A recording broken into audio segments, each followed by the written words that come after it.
Capítulo V, donde se prosigue la narración de la desgracia de nuestro caballero. Viendo, pues, que en efecto no podía menearse, acordó de acogerse a su ordinario remedio, que era pensar en alguno de sus libros, y trájole su cólera a la memoria aquel de Valdovinos y del marqués de Mantua, cuando Carloto le dejó herido en la montaña.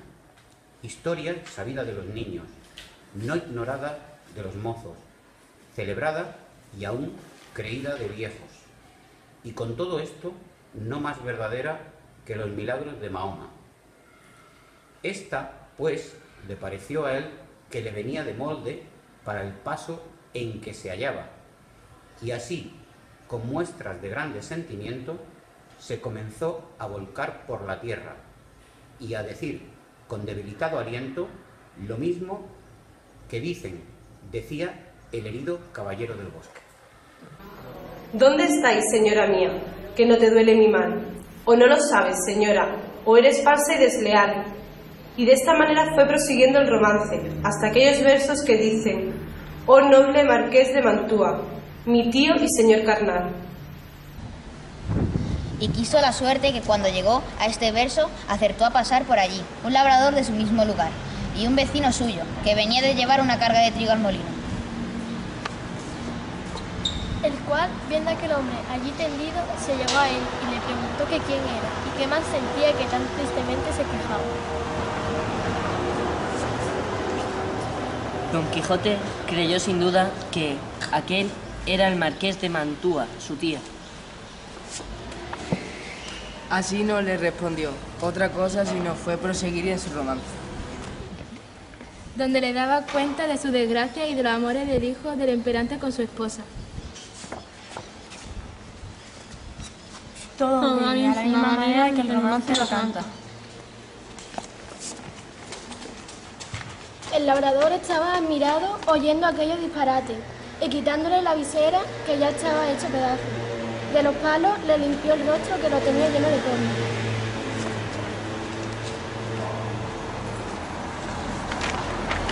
Y apenas le hubo limpiado cuando le conoció y le dijo: Señor Quijada, que así debía llamarse cuando él tenía juicio y no había pasado de hidalgo sosegado a caballero andante. ¿Quién ha puesto a vuestra merced de esta suerte?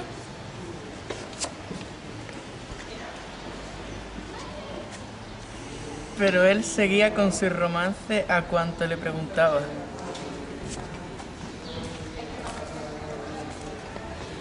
Viendo esto, el buen hombre lo mejor que pudo le quitó el peto y espaldar para ver si tenía alguna herida, pero no vio sangre ni señal alguna. Procuró levantarle del suelo y no con poco trabajo le subió sobre su jumento por parecerle caballería más sosegada. Recogió las armas hasta las astillas de la lanza y diólas sobre Rocinante, al cual tomó de la rienda y del cabestro al asno, y se encaminó hacia su pueblo, bien pensativo de oír los disparates que don Quijote decía. Y no menos iba don Quijote, que de puro molido y quebrantado no se podía tener sobre el borrico, y de cuando en cuando daba unos suspiros que los ponía en el cielo, de modo que de nuevo obligó a que el labrador le preguntase, le dijese qué mal sentía. Y no parece sino que el diablo le traía a la memoria los cuentos acomodados a su suceso, porque en aquel punto, olvidándose de Baldovino, se acordó del moro Aguindarráez, cuando el alcaide de Antequera, Rodrigo de Narváez, le prendió y llevó cautivo a su alcaidía. De suerte que cuando el labrador le volvió a preguntar cómo estaba y qué sentía, le respondió las mismas palabras y razones que el cautivo Bencerraje respondía a Rodrigo de Narváez, del mismo modo que él había leído la historia en la Diana de Jorge Montemayor, donde se escribe, aprovechándose de ella de tan propósito que el labrador se iba dando al diablo de oír tanta máquina de necedades, por donde conoció que su vecino estaba loco, y dábase priesa al llegar al pueblo por excusar el enfado de don Quijote, le causaba su larga enigma, al cabo del cual dijo: sepa vuestra merced, señor don Rodrigo de Narváez, que esta hermosa jarifa que he dicho es ahora la linda Dulcinea del Toboso, porque yo he hecho, hago y haré los más famosos hechos de caballería que se han visto, vean y verán en el mundo. A esto respondió el labrador: mire vuestra merced, señor, pecador de mí, que yo no soy don Rodrigo de Narváez, ni el marqués de Mantua, sino Pedro Alonso, su vecino. Ni vuestra merced es Valdominos, ni Avindarráez, sino el honrado hidalgo del señor Quijada. Yo sé quién soy, respondió don Quijote, y sé que puedo ser, no solo los que he dicho, sino todos los 12 pares de Francia, y aún todos los 9 de la fama, pues a todas las hazañas que ellos todos juntos y cada uno de por sí hicieron, se aventajarán las mías. En estas pláticas y otras semejantes llegaron al lugar a la hora que anochecía, pero el labrador aguardó a que fuese algo más noche, porque no viese al morido dardo tan mal caballero. Llegada pues la hora que apareció, entró en el pueblo y en casa de don Quijote, la cual halló toda alborotada y estaba en ella en el cura y el barbero del lugar, que eran grandes amigos de don Quijote, que estaba diciéndole su ama voz: ¿Qué le parece a vuestra merced, señor licenciado Pero Pérez, que así se llama el cura de la desgracia de mi señor? 6 días ha que no parece él ni el rocín, ni la adarga, ni la lanza, ni la arma. Desventurada de mí, que me doy a entender, y así es ello la verdad, como nací para morir, que estos malditos libros de caballería que él tiene, y suele leer tan ordinarios, le han vuelto el juicio, que ahora me acuerdo haberles oído decir muchas veces, hablando entre sí, que quería hacerse caballero andante, que irse a buscar las aventuras por esos mundos. Encomendados sean a Satanás y a Barrabás tales libros, que así han echado a perder el más delicado entendimiento que había en toda la marcha. La sobrina decía lo mismo y aún decía más: sepa, señor Maese Nicolás, que este era el nombre del barbero que muchas veces le aconteció a mi señor tío estarse leyendo en estos desalmados libros de desventuras 2 días con su noche, al cabo de los cuales arrojaban el libro a las manos y ponían mano a la espada. Andaban y acuchilladas por las paredes, y cuando estaba muy cansado decía que había muerto a 4 gigantes como 4 torres, y el sudor que sudaba de cansancio decía que era sangre de las feridas que había recibido de la batalla. Y bebíase luego un gran jarro de agua fría y quedaba sano y sosegado, diciendo que aquella agua era preciosísima bebida, que le había traído el sabio Esquife,